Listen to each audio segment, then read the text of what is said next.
Hi, this is hellorodney. Thanks for clicking on my video. Well, this is a treat. A while back, I found this, like a legal size, the yellow legal size paper written front and back. This, I don't know if it was a letter, or if it was meant to be a poem, or if it was a part of a book. I don't know what it was. It was something. It was all scratched out and, corrected and stuff. So it was like a process. It was in process, this thing. So I found it, I read it, and then I put it back together and added some things that, tried to, I kept the full meaning of what the original thing said, but the original thing was, like I was saying, it was all scribbled out. It was a work in progress. So I tried to put it back together. So this is what I found. So this is, I don't know if it was I don't know what it is. I don't know if it's not a poem, but it's not a short story either. I don't know what it is. But it's kind of interesting. It was a tad warm as I pulled up, gravel crunching, into the parking lot of the meetup location for a day hike that would take us from the top of the canyon to what was known as Hidden Cave. The whole idea of going on a hike had just hit me one day. I needed a long nature walk, so here I was. Entering into the lodge through double doors was a long desk with people moving back and forth, tearing off receipts and handing out maps. Behind this action, I could see a young woman on the phone, taking care of who knows what. I just knew she would have nothing to do with the hike. So I resigned myself to this, sighed the sigh of resignation, and went to see what was in the main room, where there were lines of shelves with all sorts of stuff. Camping stuff, sunscreen stuff, hat stuff, glove stuff, and anything that the day hiker could possibly need. As I perused, I heard this voice coming from behind. Is there anything I can do to help? I turned, and there she was, the woman from a lifetime ago. The one who was on the phone. I was stunned as I looked into her eyes and took in her beautiful smile that made me feel like I'd known her for at least a week or two. No thanks. I'm going on this day trip to the Hidden Cave, and I think I have everything I need. But almost before I got out the last word, I had regained my senses and quickly changed it to something like, oh yeah, I think I need some, then muttered something that dealt with hiking, something that would probably not be in the store, but if it would take a long, long time to find. All the time, I was almost hypnotized by her beauty. Not the Playboy lipstick, fake this, fake that sort of beauty, but the beauty that was natural, easy, and refined. Her posture upright, her ever-present smile made me comfortable, and on top of that, her voice was so pleasing to my ears, I could have listened to her read a dictionary and never minded a bit. It was at this time that I knew I'd return to this place for as many day trips as I could afford.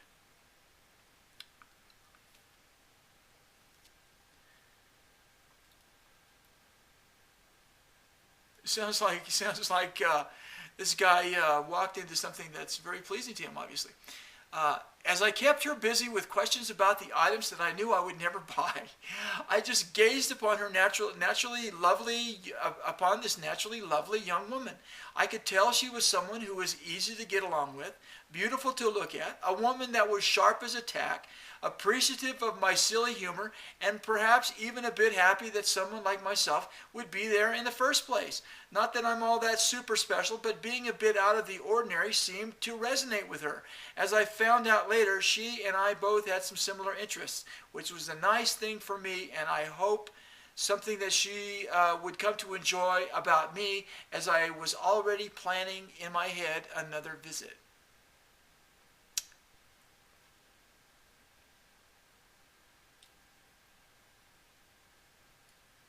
I hope this person doesn't miss this.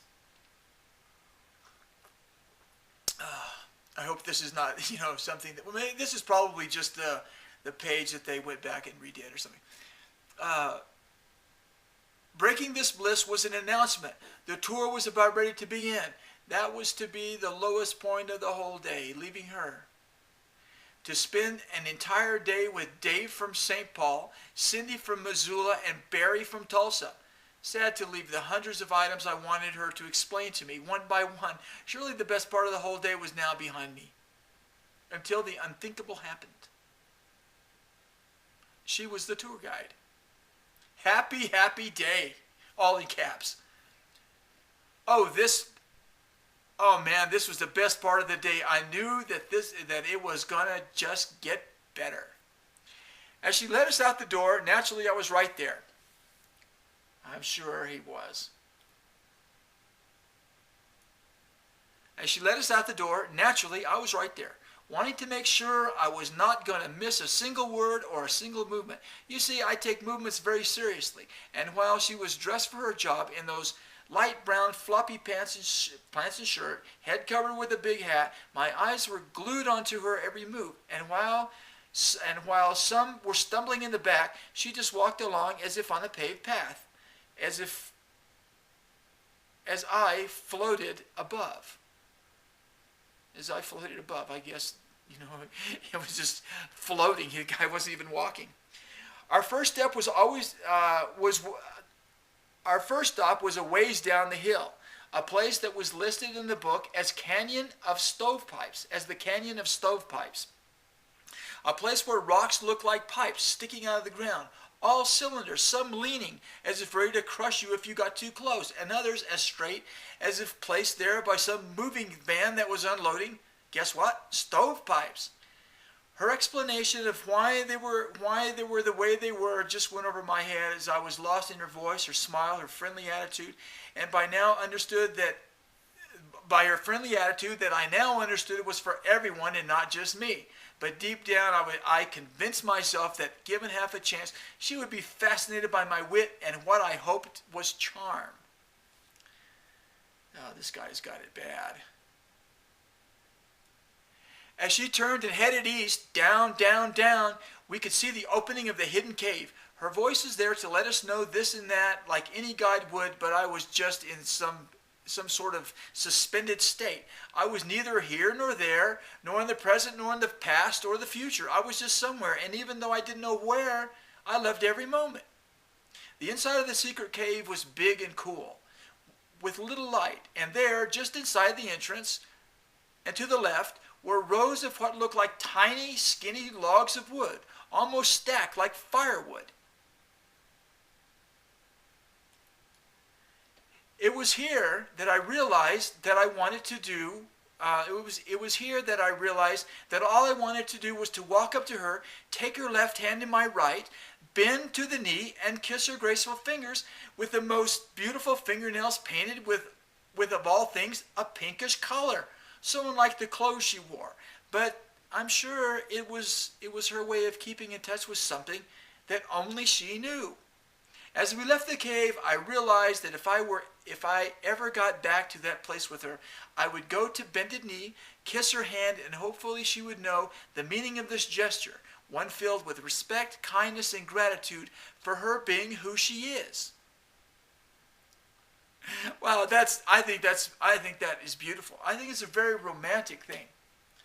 So I don't know if this was some sort of thing that somebody wrote to somebody, or this was something that was like just like a part of a book, or part of a poem, a part of a short story, a part of something, I don't know. But anyway, that's what it is, and so I thought I'd read it to you. I'm hellorodney. Thanks for watching, and bye-bye.